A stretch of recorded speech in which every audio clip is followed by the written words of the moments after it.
Family integrated church movement was a counter movement, again, started in these conservative circles and influenced mainstream evangelical churches. Oh my And it was God, for I know exactly what you're talking about because there are people on Twitter doing this shit. Yes. There are people that I follow who are promoting this. Yes, home church. And family churches, that's where it goes. There's a term for this? There's a term for this? Absolutely. You can Google it. I'm connecting dots live on the air with you. Okay. Oh my God. Okay. Sorry. Did not mean to interrupt. Tia Levings, it is good to have you on the podcast. Thank you for making time. It means a lot, and welcome.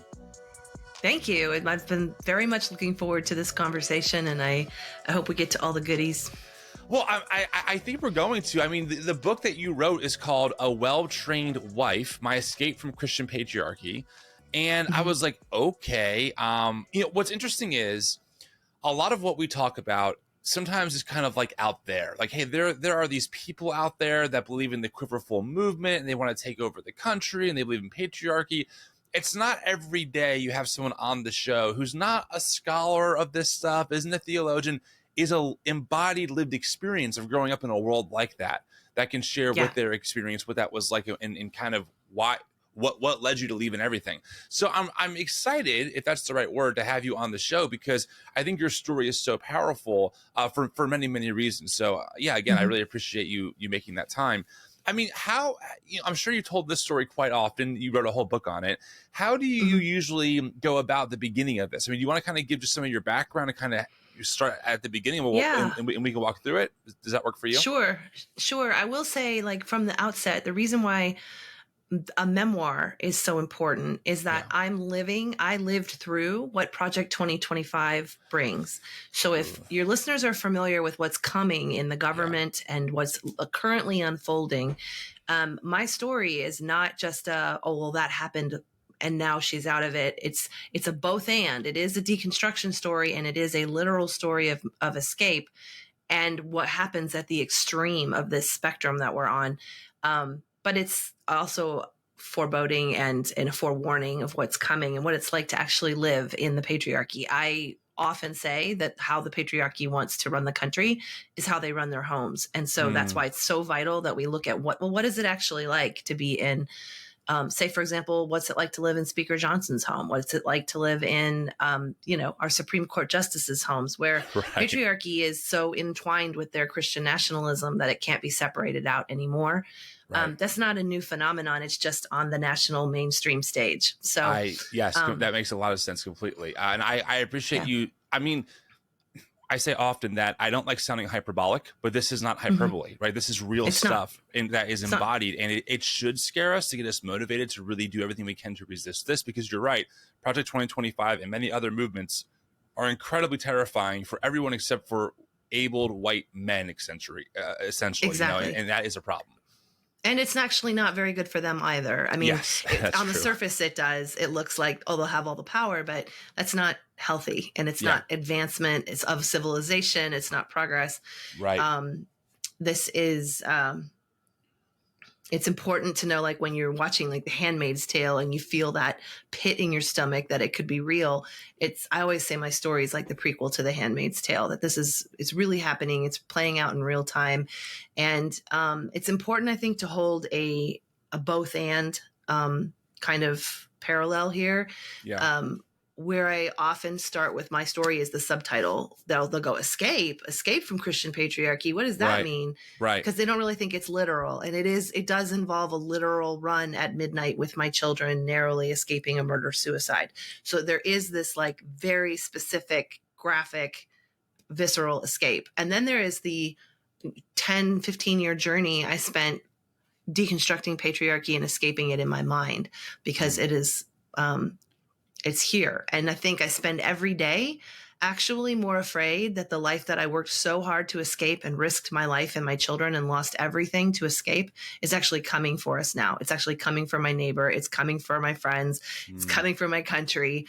Like, I ran so hard and so fast and I, did all this work, but at the end of the day, it's possible it's just going to be our national norm. And that's what terrifies me more than anything. 100%. 100%. So maybe we'll start here. Where did you grow up, and like how did, like, give us some of that backstory? Like where does this take place in the U.S.? Are we talking like New Jersey, where I am? Are we over in Boise, Idaho territory? Like where are we in this story?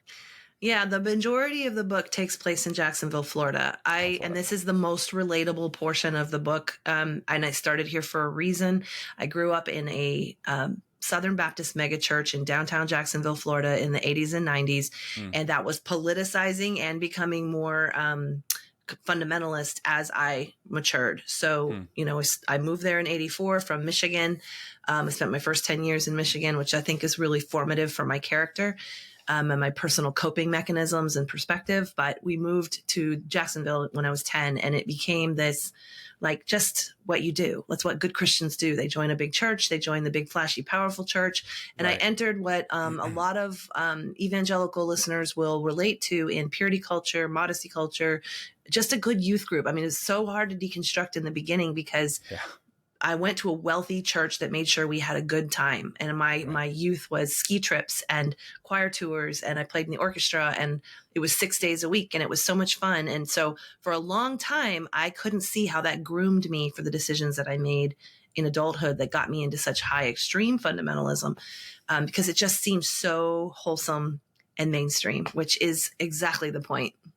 What do you mean by that? By looking back now, you see that there are things that were grooming you to what would end up, leading you to a more fundamentalist extreme of this. Like what kind of things are we talking about? Is it just purity culture? Is it modesty culture? Is it you want to be a good submissive wife and let your husband lead, that kind of stuff? Or were there other things happening as well?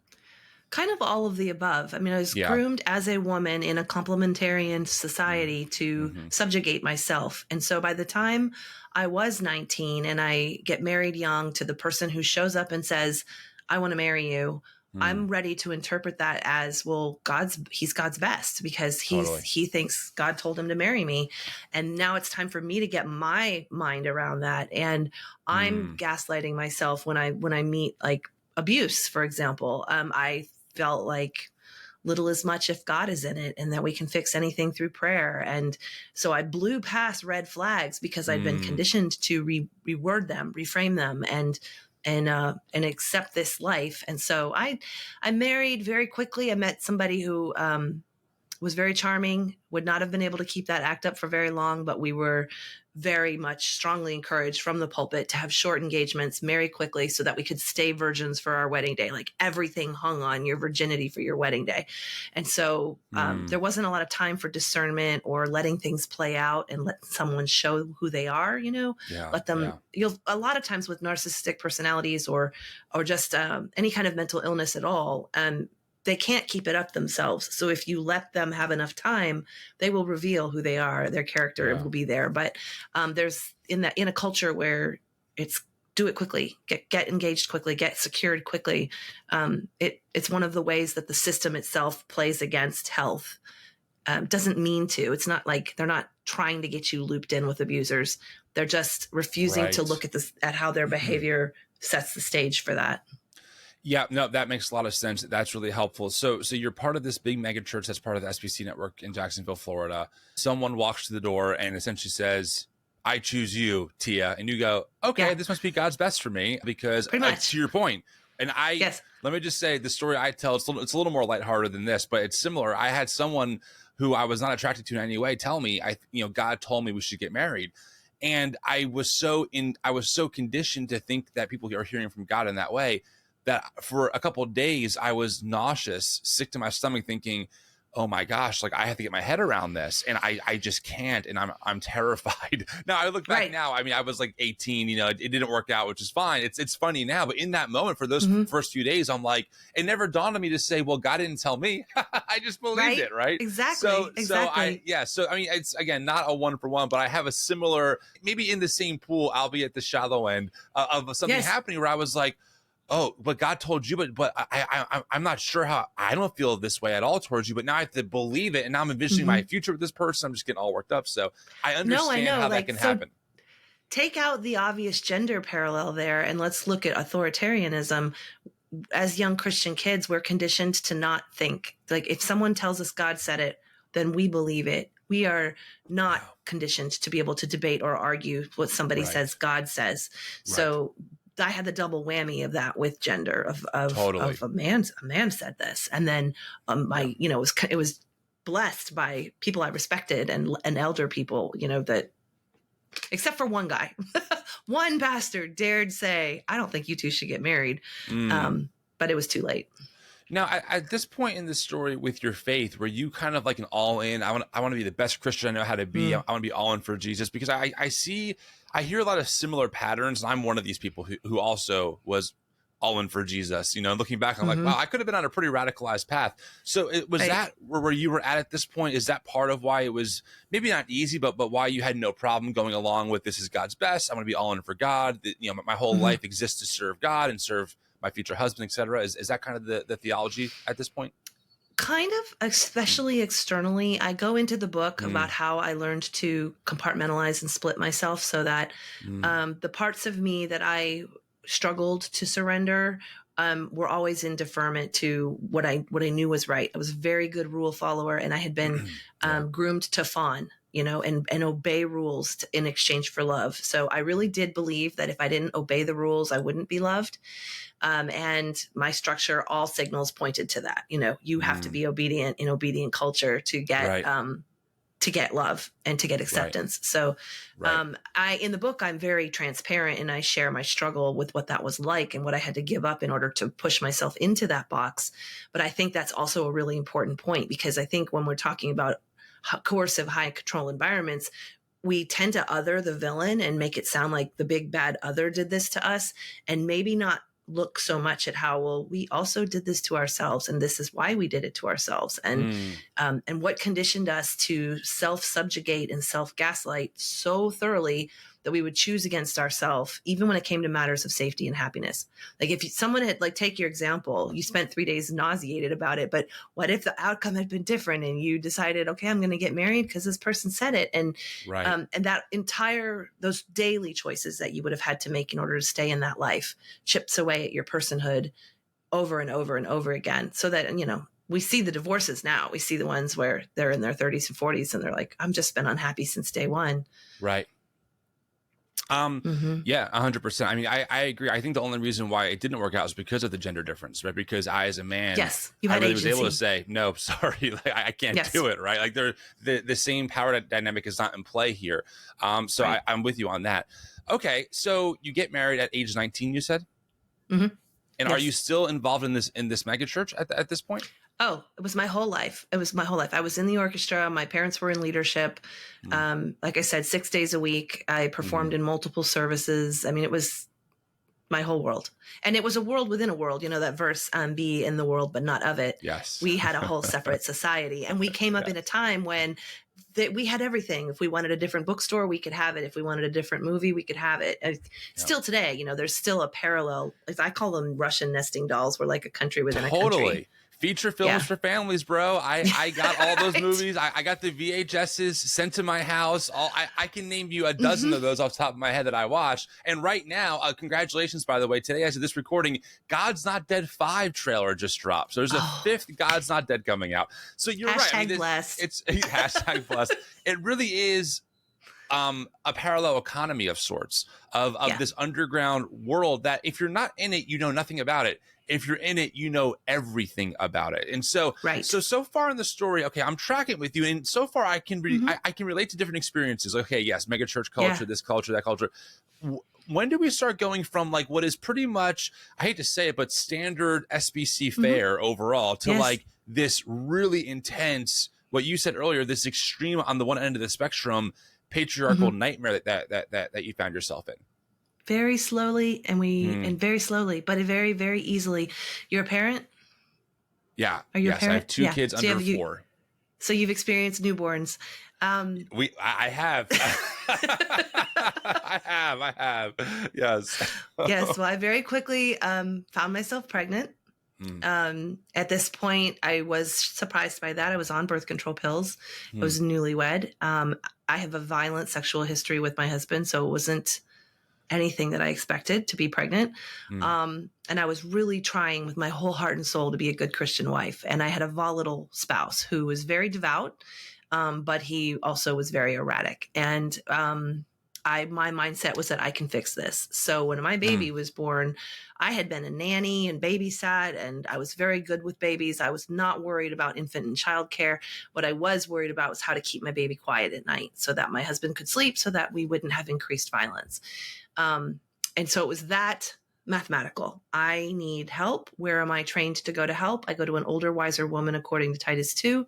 And in my church and in churches all over the country, at this point in the story, which is 1996, Bill Gothard's IBLP was spreading within churches. And the Gothard's evangelism method, if you saw Shiny Happy People, they did a really great map of this, where people would go to these conventions to attend a biblical principles. Basically, it was Institute and Basic Life Principles, and this was all about the Bible, so it crossed all kinds of denominations. Yes, and their method was to evangelize within churches. So not only were we a culture within a culture, but now we're a church within a church. And so there was Gothard homeschoolers on the rise in my mega church, and we knew them by their I call them their special Christian hallmarks in my book. Long skirts, big families, homeschooling, alternative lifestyles. They're like the ultra conservative, which at that point was still interpreted as ultra holy, special Christians in our church that just did Christianity a little step harder than the rest of us. Yeah. They're very beautiful on the outside. Who doesn't love rows of shining children, little obedient babies, you know? So I thought, I'm going to a professional mother. She's got 10 kids. They're all redheaded. They look just like me. And she's going to tell me how to be a good mom and be what do we call it? Keepers of the home. She's gonna help me be a good wife.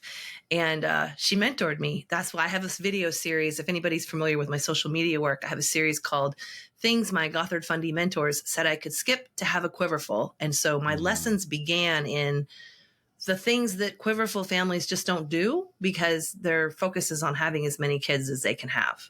Yeah. And they're very practical. So this overlaps the trad wife surge that we're seeing now. It's the same thing with different language.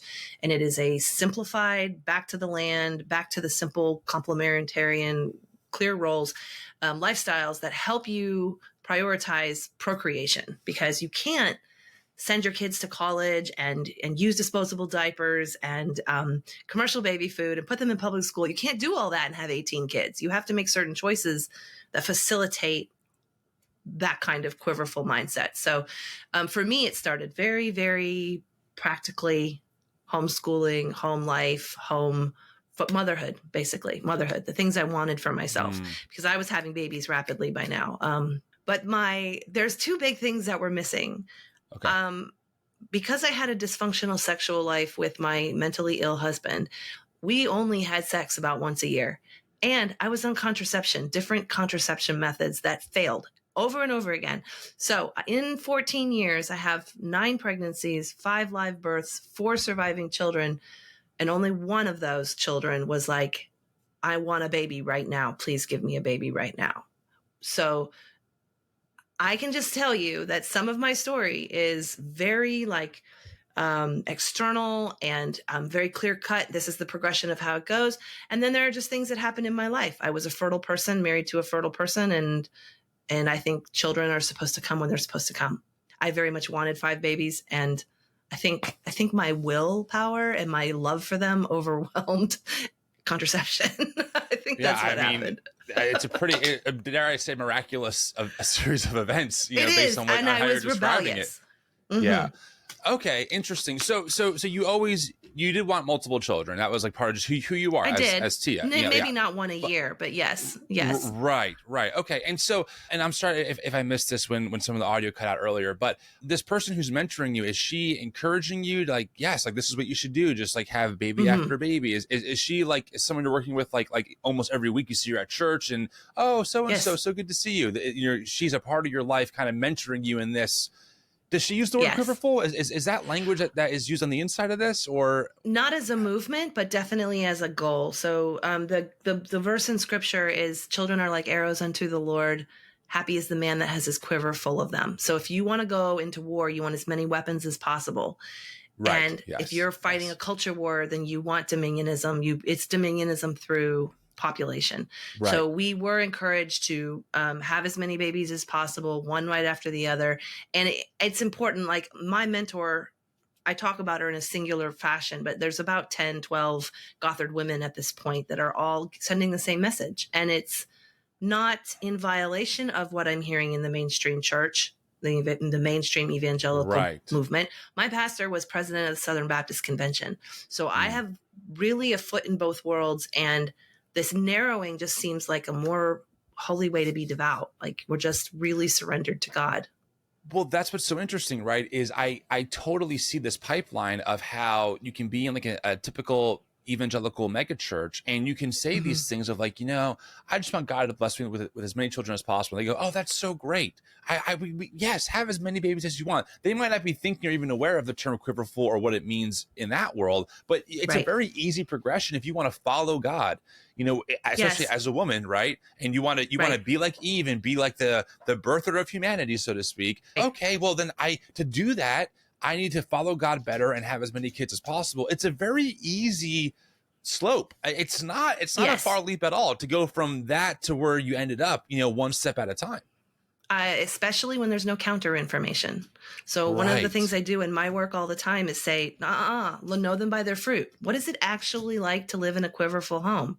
What abuses and neglects are being covered up? And so if you listen to survivors and you center survivors, you're hearing stories of parentification, education neglect, extreme poverty, sibling incest in the case of the Duggars, and so many big families that I know. It's just a common problem. It's like it's a very poorly known secret that's an open secret. It's what they call it, where everyone knows it happens, but you're just supposed to like tighten control, to make sure it doesn't happen. Centering survivors will tell you everything you need to know about what it's really like to live in the quiverful movement, but that was not information that I had available to me. If it was all idealism, the whole thing was either scriptural backup or what Mr. Gothard said, or what God wants for your life. And it was this one pastor leads to another pastor kind of chain of influence. And we're all trying, we're all in this endeavor together. That's one of the curses / blessings of congregational experience, is that you are in this together. And so I felt very affirmed, and my struggles felt like not that unusual. Everyone's having them, but there was no evidence of what is this outcome actually like? Is this going to lead to really happy, healthy children? Because any outlier was vilified and cast off. So there's just no access to proof is in the pudding or fruit from the tree. Hi friends, if you're enjoying this video, I have a favor to ask. The New Evangelicals is a 501c3 nonprofit, and if you've looked around at all, you've probably noticed that we don't offer member subscriptions on YouTube or Patreon options. The reason for this is very simple. It's been our mission since the beginning to offer all of our content and community resources completely paywall free. What this means is that we are completely dependent on the generosity of people like you who donate to make this work possible and accessible for all. If our content has helped you, would you consider donating to keep it all going? You can find the link in the description of this video, and to be very clear, this is not about giving to God or something like that. We're not a church and this is not a tithe. The ask is so simple. If our work has helped you, would you be willing to help us make this content accessible to more and more people? All donations made in the US are tax deductible, and every bit helps. Thank you for your generosity. What you said that your ex-husband was abusive physically, I'm assuming also emotionally. What was and spiritually, all of the just leaves. An abuser. He was capital A. Yes. Just all of the above. 14 years, 9 children, right? So 9 pregnancies. 9 pregnancies. Apologies. Thank you. 9 pregnancies. You mentioned earlier on in the conversation, you said that one of your biggest concerns was keeping your newborn quiet so your husband wouldn't wake up and set him off. So now you're doing this for not just one, but multiple children at some point over the course of so many years. What was that like? What did it do to you having to walk on eggshells in your house, knowing that at any moment he could go off and do something erratic that could hurt either you or your children? I got really good at hypervigilance, really studied at every step of the process in the cycle. I owned most of the violence myself because I thought it was my fault, my sin, my reaction, I did something wrong to cause it, my worth. Ultimately, we get down to my worth as a human being, which is just underscored by the theology. His theology was narrowing. We eventually land in Calvinism and in very high control Reformed Presbyterian congregations. And so like Joel Webbin. Exactly. Yeah. Exactly. And this is to my point that it's like in the mainstream and they can talk about it. My deepest secrets I used to hide, and now they're on social media being promoted as an ideal. It's terrifying to me. Right. But yes, exactly like that. And so I usually internalized most of it and learned to navigate it and assumed that that was my duty as a supportive wife. He had a hard time struggling with and managing his life and organizing his life. Should have had doctors and medication and resources, but we were, the parallel secret here is in the evangelical world that we were in, you weren't supposed to rely on psychiatric medicines, doctors, therapists, and they were overtly forbidden in our Gothard environment. So he didn't have the resources that he needed. And so the helpmeet role escalates. You really do have to help your husband control himself. Was this all, and forgive me again when you cut out, maybe I missed it, but is this all happening while you're part of this mega church in the bubble, or are you part of a new church now that's smaller, a little more intimate? Like where are you in the journey church-wise with all this during these 14 years? Where we're at in the timeline is we stayed in the mega church until our megachurch pastors really had a problem with this movement within their church not using the church nursery. And the year was 1999. You weren't using the church nursery? No, you're not. It's family. You're familiar with family integrated church movement? I got to be honest. I hear a lot of stuff. I'm not familiar with that term. So let me tell you, you're going to teach me something today. Family integrated church movement was a counter movement, again, started in these conservative circles and influenced mainstream evangelical churches. And it was for families to sit together in church, no more Sunday school. It was the father's role to teach his children. And so you have families my God, abstaining. I know exactly what you're talking about because there are people on Twitter doing this shit. Yes. There are people that I follow who are promoting this. Yes, home church. And family churches. That's where it goes. There's a term for this? There's a term for this? Absolutely. You can Google it. You will. Just to be clear to the audience, the idea of home church is not necessarily bad at all, but what you're talking about is a very specific flavor. Oh my gosh. Yes. Okay. Wow. Yes. Okay. Sorry. Long before Partridge. Long before that. Yes. I'm connecting dots live on the air with you. Okay. Oh my God. Okay. Sorry. Did not mean to interrupt. I believe the origin is Doug Phillips of Vision Forum. I cannot confirm that. Wow. I would have to go through the Wayback Machine to find the blog post. But the family integrated church movement was a push to disband the Sunday school movement. It was a failed experiment, was their position, and that it was the father's job to teach his family. And so at the very least, you're sitting together in church so that you can see dad endorses what we're hearing from the pulpit, at the very least. Yeah. We had a multi-million-dollar nursery at First Baptist. We had 11 city blocks of buildings. And so our pastors were not happy with their Sunday school program not being complied with. And they did not like the sounds of little children interrupting worship. Yeah. It became such a tense war because now, is this church pro-family or not? They changed the conversation. Very powerful men eventually pushed that out. And so they moved the whole Gothard, church within a church, and which at this point was not just Gothard. It was kind of like the homeschooling movement as a whole on the rise in evangelical world in the late 90s, early 2000s. I was homeschooled. Yes, you're probably a child in this movement. Picked up and moved to various smaller churches. And so there was a small country church they took over. Now, in my story, big things were happening. My third baby had a heart defect. Her story's in the book.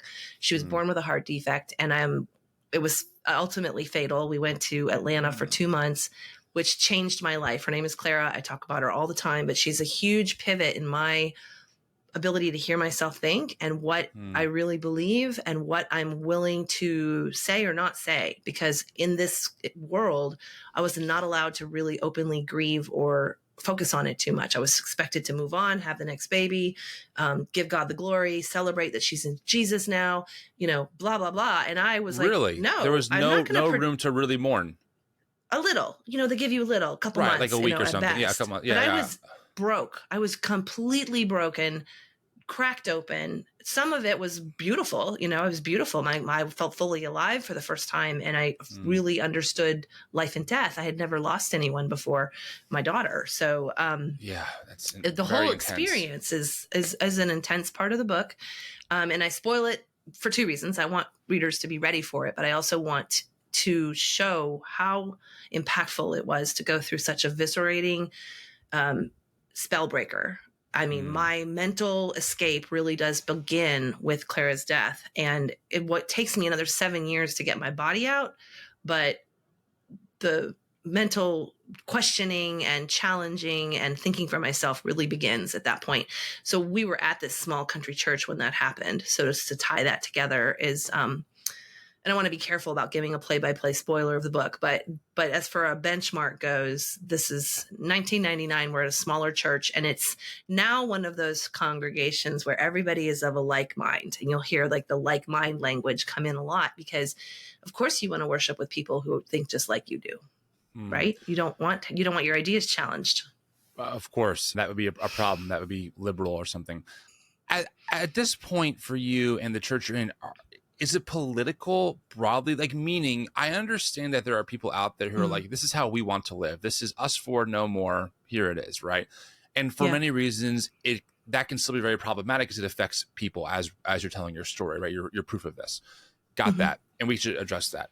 But it seems like over the past couple of years, and you and I mentioned this off air, we've seen this kind of grow to, well, not just me and my family or my church, but like really America and like all churches and all of society should be kind of underneath this like quiverful patriarchy, kind of Joel Webbin and movement. Did you hear a lot of politics in the early 90s, 2000s when you were in these small churches? What was the vibe? Yeah, this is another reason why I do the work. This is so intentional. Where we are today, the seeds were planted in the early 2000s, and it really started overtly for me right after at Y2K. Y2K was a huge galvanizing, fear-based situation where all the prepping came in and all of the Armageddon talk seemed very immediate. And it's important, I think, to remember all of this latches onto our fears, what we want to be prepared for down to our eternity. But certainly if we get left here and we have to do any kind of coping, Dominionism, which at the heart of this fundamentalism is Seven Mountains Mandate. I don't know if your listeners are ready for that, but if they already know, if they listen, they should be very, very aware of. They should be aware of R.J. Rushdoony, Seven Mountain Mandate, Lance Wallnau, and also Christian Reconstruction. They should be aware of all of those things at this point. That's what this is. Okay, so this in a lifestyle movement, and so while you might look at the outside and think this is just about how devout you are with your family life, at its core, it's all of those things. And so they planted those seeds. The conversations really started shifting to raising future politicians, grooming your males, and this becomes a very subtle dividing point that I hope everyone latches onto. When you're focused on grooming your young sons to become future leaders of America, to make America a holy nation so that we can then take dominion of the globe, you are also neglecting the education of your daughters because they don't need education. They need to be put into this other track. And so it's like you split, the equality stops. If there ever was equality, which there never really was, it becomes more profound and distinct at the point of educating your kids. And so there was a lot of pressure to be very patriotic, to know our founding fathers, our original documents. And it was not, this is so important, it was not because they value religious freedom for all, or they value the freedoms that we have constitutionally protected. It's so they can have them, so in order to take control, so that they can then remove them, because their model of government is what they're going to replace it with. So when they talk about religious freedom, they are not talking about we're going to have plurality and we're going to have the Muslim commandments on the wall or anyone else. Like that's not what they mean. No, come on. Of course not. I mean, of course not. All you have to do is listen to Doug Wilson one time when he says he's the biggest villain in my story. Okay. Yeah. It's interesting. As you're talking, I'm like, this sounds very much this is not NAR. This is not New Apostolic Reformation. This is Right. Doug Wilson, Reconstruction, R.J. Rushdoony 2.0, Reformed, a Presbyterian kind of world that we're in right now, even though there is some overlap in some weird ways. But you're absolutely right. I mean, Doug Wilson, and we had a journalist who worked with us for a while actually interview him for a podcast segment, and we have him on video, on audio, saying in his lifetime he wants to see Christ as Lord put in our Constitution. Like, this is not about religious plurality. This is not about democracy. This is not about giving people autonomy. This is about quite literally taking what's going on in your small church back in the 90s and mapping it onto laws in America, replacing American laws with what they would call as biblical law, right? Which is, again, very debated. But yeah, no, totally. It is crazy. Anyway, it's you not get about me, it it's about because you, you know but your stuff. I get it. No, yeah. I'm impressed, and I'm grateful that you get the connection, because I haven't even mentioned Doug Wilson yet, but that you could recognize his footprint. Of course, we were reading him. We were going to the homeschooling conventions and buying his little books, and he has a whole homeschool curriculum. Canon Press published A Case for Christian Nationalism by Stephen Wolfe, who's a kinist, which means essentially he wants people to stay in their own ethnic boundaries. Does that sound familiar to anyone? I mean, if you take it's all there. This is not like secret shit. Right, we're not looking at like I had to go undercover in Doug Wilson's church. Right. They're just have to go to church on Sunday. Twitter. He's going on Tucker Carlson and saying this stuff to millions of people. So anyway, continue on. I always say I'm that ranting, with yes. When there's like a counter argument that it's just as bad on the left or just as bad anywhere else. No, I'm like, no, you don't understand. This is systematized. They meet every Sunday. They share their strategies openly. There's conventions full of the same things. It's so deep, so long, such a long game. And the only real hope I think we have at Freedom is individual minds seeing through it, understanding that actually, no, that doesn't give us the outcome that they're promising. This is not heaven on earth. Wilson's world is oppressive to women and children, and it ruins men, destroys psychological health. Totally. Not to mention, he's a slavery apologist. He married off a known pedophile to someone in his church. Like, the dude is problematic. And for the record, I can't say who it is. There are churches that are very conservative in that area who have a real problem with Wilson because they know what he's trying to do. So even in his own tribe, there are people defective. Right. But again, this is not a Doug Wilson, conversation. In that meaning, except that it is. What I'm trying to say is we don't have to park here if you don't want to. I mean, I'm happy to talk about it as long as you want. But yeah, I mean, it is absolutely the world that we're breathing, and to see it come more and more public. And again, when Tucker Carlson interviews someone, that's a big deal. And the fact that Doug Wilson was on Tucker Carlson should tell you how normalized this movement is getting in the American psyche. Yes, and I'm disturbed by it that Wilson is my number one biggest villain in my story. 20 years ago, this was I think we started reading him in 2003. Around the same time we learned of the Duggar family, and that he is actually more popular and has a wider reach now. Totally is mind-boggling to me, because he looked like an old fart back then. He looked like an old, antiquated Michael Pearl. That's how we learned about him, through Michael Pearl. I thought, well, this guy, like when I escaped in 2007, I thought these old guys would eventually die. They're all still publishing. They're all still popular. Their works are still being shared, and they're actually in the court now.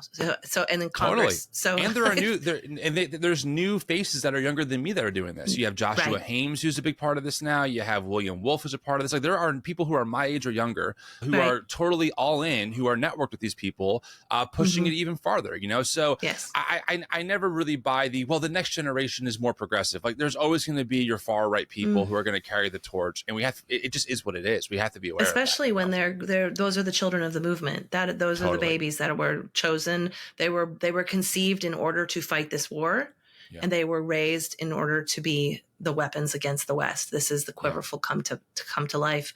So I don't know where we want to jump back into the overall story, but that is where it ultimately leads. Well, yeah, I mean, we left off. You had this tragedy happen in your life that you said in a way really woke you up to, like, being able to think for yourself for the first time, and really start saying, like, not the first time, but really starting to listen to your inner voice, which maybe is a better way of putting it.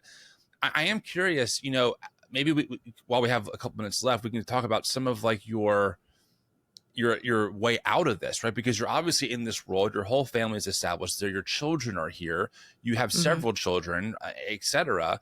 And now you're starting to wake up internally and saying, I'm not going to buy this anymore. Something is way wrong. A couple of my questions are, maybe we can start here. What were some of the things that you started to really wake up to that you were like, no, something is way wrong? Like, what were some of the elements? Yeah. So my story gets a lot more violent and high control from that point, actually, because Really, it can't abide by a woman who starts to have opinions. I started growing and learning, and there's this wonderful thread in my story of how I self-educate and I awaken to knowledge and support, and it's a really wonderful part of the book. But then now we have more conflict, right? Because the high control really can't handle a woman who knows her mind. And even though I was trying to be I was using my strengths in a progressive Christian way to be the best wife and mother I possibly could be. And there's finally joy in life coming back into our lives. The control increases over and over again. I end up in a covenant church that believes in wife discipline. And it is part of the hardest part of the book. I know the look on your face, and bless you. I'm it's afraid in there to and it's ask hard. for any more details. It means that you discipline your wife. wife. It means you spank your wife the way you spank your children. And it's one of those extreme moments that is there on the page. The progression is relatable. You're going along, relating. And then what? This happens. And I can promise you my inbox, anytime I talk about it, my inbox is full of Me Too's. So it definitely does happen and is part of this choice. People who choose this life are opening themselves up to that expression of it. And it might not be their plate and their cup, that might not be what they're handed, but it does exist and it is a part of this world, and it is happening actively in those congregations that we just talked about. It is part of that. And the thing is, no one will talk about it. That's where my work comes apart, is that I lived through it, escaped it, did the psychological work it took to talk about it without re-traumatizing myself. And the reason why I share it is because I know how far it goes, and I know that I almost died in it. And I don't want that for my fellow American. I don't want that for my fellow Christian. I don't want that for the progress of our time, And so the idea that I would live through all that and then not say anything about it and just watch it happen was unconscionable to me. It was like a double trauma of like, I lived through it, was bad enough, but now to be silent about it is just creating more harm, perpetuating more harm, which is what patriarchy, I think, does, grooms perpetuators and then perpetrators. And I didn't want to be that. Like, as I woke to my own complicity, I started wanting to not be that person. And not the book opens with my come to awareness that I'm creating the next generation of men who hit women and women who stay with men who hit them. And I'm not willing to do that to my children. So the escape process begins, and it is a process of concentric circles. There's the visceral physical escape, and there's a lot of mental escape that has to happen. And then there's the fallout from trauma itself. Like, trauma recovery and trauma healing is an entire whole new process, so much so that I'm writing a second book on that. It's called The Soul of Healing, and it's how you come back from something like that so that you can get to the place where you talk about it openly and share. It's a whole other thing. So I think it's complex and deeply personal and deeply transparent. And the feedback that I'm getting, particularly from men who read it, is that it's extremely cathartic and they feel validated. So I think that it's a good choice that I made to share. I don't know where you want to take the rest of the question, but that's where the work goes. What was it like when you finally escaped physically? You mentioned at the beginning that your escape was a real escape at midnight. That was like, it was a real thing. So you escape, you find your body somewhere not in that world, somewhere safe, quote unquote.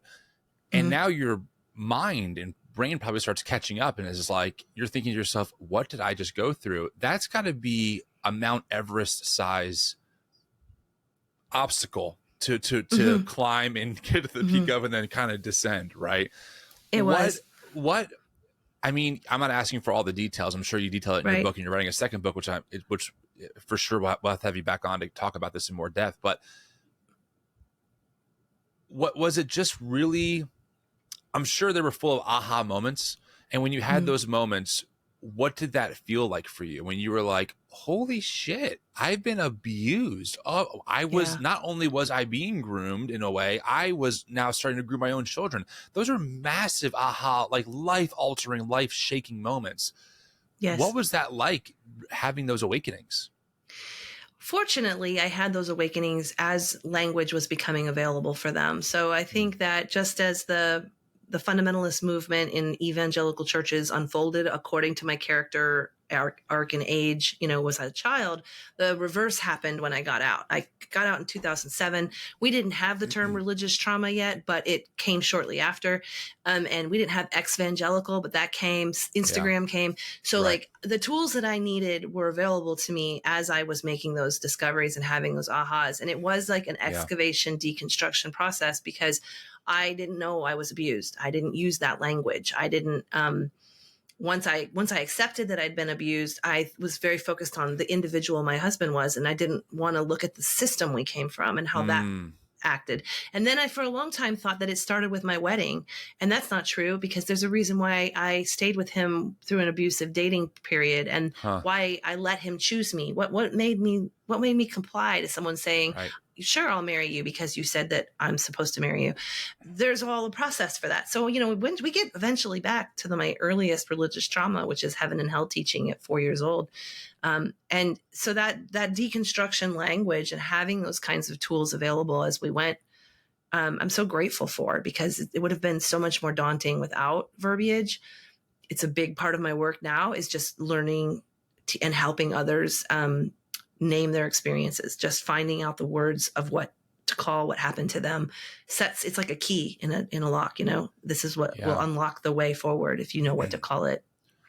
What, where are you with faith now? I mean, I mean, I'm sure it's a loaded question, but I mean, no one would ever fault you at all. In fact, many might actually celebrate if you were like, I have nothing to do with the church or the Christian God. I mean, people would be like, I freaking get it. Like, respect. It makes sense. Right. For you, are you somewhere where you're like, some people might say, hey, in my journey, Jesus really held my hand through it all. And others might say, if Jesus was there watching, why the hell didn't he do anything? Right. So I can see how people can have both reactions. Where are you with faith now, based on where you're at and based on your story? Yeah, I'm going to answer the question, and then I'm going to explain why I answer it this way. Okay. So, what I say is that I'm spiritually private now. And I say that because privacy for something as deeply fluid and personal as spirituality was denied from the very beginning. We were supposed to have this very public profession, and we're supposed to stick to the decisions of early childhood. I got saved when it's a 5-year-old, and I'm supposed to stick to that. And then I'm supposed to bear my spiritual soul on demand. And I don't do that anymore. So I give the gift I give myself is a private spiritual experience. As far as congregational worship, I don't understand why I would need that anymore. I think I've had quite a lot of that. If Jesus and God are truly omnipotent, then they are fine with my questions. And there's just a lot of beautiful spiritual discovery to find along the way. And I just try to be open and curious and deeply anti-fundamentalist. I am someone who loves that question because I want to answer you right. I want to answer in a way that you will accept me. And I have to be aware of that in myself, that no, as soon as I say it, I'm putting myself in a box, and someone else is feeling like, oh, you're either in this camp or this camp. And those are polarities. So I really try to avoid those. My work is dedicated to staying curious and open and looking for fundamentalist thinking in my entire in culture, entertainment, politics, spirituality, all of it. Binaries are very comfortable. I really love that answer. I think that's a really beautiful thing to say. Actually, I've reclaimed that part, and it's private and no one needs to know. And I'm like, that's great. Like, I'm all about it. So I appreciate that. I think that's a really good answer. Well, the book comes out August 6th. So we're going to release this right around that launch date. So friends, if it's before or slightly after, please pick up the book. It's called A Well-Trained Wife, My Escape from Christian Patriarchy by Tia Levings. Tia, I mean, there probably could be an entire documentary or even movie based on your story, based on the little we talked here. I think at some point it would be good to have you back on for a part 2, maybe after the book comes out, talk about more of the healing process. Because I think a lot of people, you never fully know who listens to a podcast, right? I mean, I don't know. I don't have names and faces behind whenever I say posts and who listens to it. But I do know for a fact that there are a lot of people who find us who maybe we're not in your exact situation, but are in high control patriarchal environments in their own flavor. The last thing I want to ask you is, what would you say to someone who's currently in a situation like this? Maybe they're listening, they're going, ooh, I see a lot of red flags now based on this conversation. What is your advice to them? Spend some time with what kind of questions you're allowed to ask and if you're allowed to ask questions. Because if you're not free to say no, then you're not free to say yes. It's non-consensual. That's number one. And that touches everything. But curiosity is the biggest threat to high control. And if you're allowed to be curious and sit with someone who's different than you without converting them, if you're allowed to read a book without threat to your all-powerful God, great, you're probably in a safe place. If stuff's restricted because it's so threatening to you or the big bad other is going to get you, then you need to start looking at fruit. Follow the fruit. That is a biblical tenet. It's a comfortable place to start. Know them by their fruit, applies to everything, and start looking at some of the outcomes and survivors of these ideologies. Yeah, I love that. All right. Well, Tia, thanks for coming on, and we'll talk again soon. Yes. Thank you.